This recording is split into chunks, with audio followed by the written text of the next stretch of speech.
California cult led by master manipulator committed brutal murders, detective says.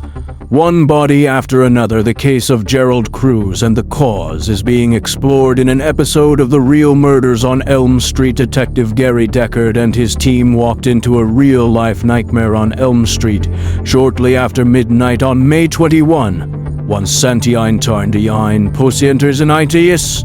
Inside were the bodies of Dennis Colwell, Darlene Emmy Paris, Franklin Raper, and Richard Ritchie. All the victims suffered blunt force trauma and multiple stab wounds. Paris had been nearly decapitated. When I got to the crime scene, we had 2 deputies who responded to the first 911 call. Deckard, the lead investigator, told Fox News Digital.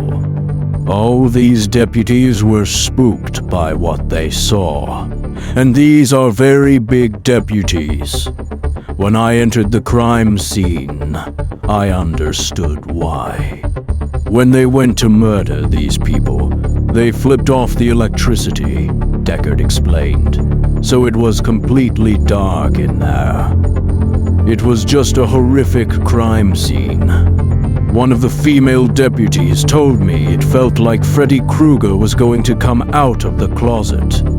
It was one body after another in this small house. The quadruple homicide is being explored on Investigation Discovery's true crime series, The Real Murders on Elm Street.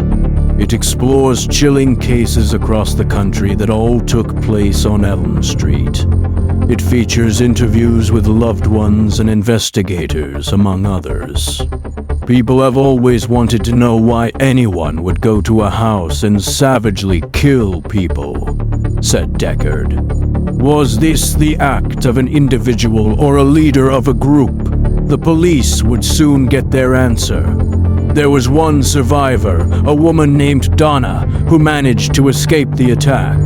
She described how the murders were committed by several people who had been dressed in camouflage and wore masks.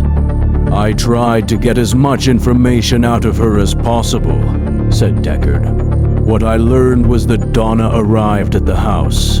She had nowhere to go that particular night. She arrived with another individual who ended up being one of the victims. She was in one of the bedrooms when the murders started taking place. One of the suspects had taken off his mask. That allowed Donna to see his face. As everybody was being murdered, Donna ran to the garage. Deckard continued. There were no lights inside, but she found a pile of clothes. She hid underneath the clothes, and the suspects didn't see her. When she had a chance, she ran down Elm Street and knocked on people's doors, hoping somebody would hear her screams. Someone finally did. That's how the 911 call came in. Gerald Cruz was a dynamic personality, said Deckard. He would take people off the street.